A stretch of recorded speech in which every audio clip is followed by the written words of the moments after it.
Ki Uta, Te Anau School, ko Sadie tuku. My name is Sadie. It's Rāhina. And ko Zara, ahau.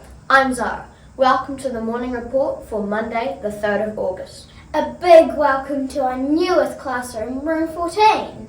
Yes, mōrena Mrs Gillies and all the tigers in room 14. Enjoy that new classroom vibe, looking good. Let's get into te kupu or te wiki. This week's word is hoko-maha, which is today for supermarket. That's hoko-maha, meaning supermarket. Health and safety news. Please walk around the corners with care, especially around the junior block. Ki Uta. Okay, lunchtime activities. Today, straight after eating, years 0 to 4, you have arts and crafts in room 9. For years 3 to 6, there's team challenges in Te Ki Uta, the new hall. Nice.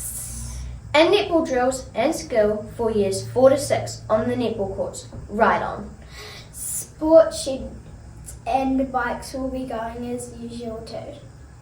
And speaking of bikes, park them in the bike stands, please. Okay, duty teacher info. For all you busy bees out there, today's duty teachers at morning tea are Mrs Albert and Mr Hunter.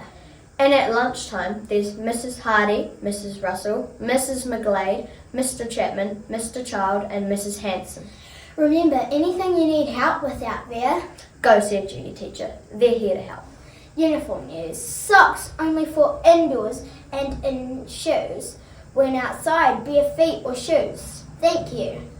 Netball festival news. You have training on the courts today at lunchtime. Ki Uta.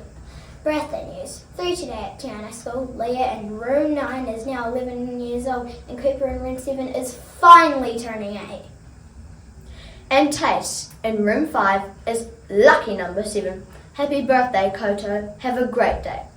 And a belated Rāhina to Darcy in room 4, Mrs Dawson in room 10, who turned 8 and 18 in the weekend. And if you missed any info, check out the notes in the description box below. I'm out. Haere goodbye. Ka kite a pōpō. See you tomorrow. Peki a kiki te taumata.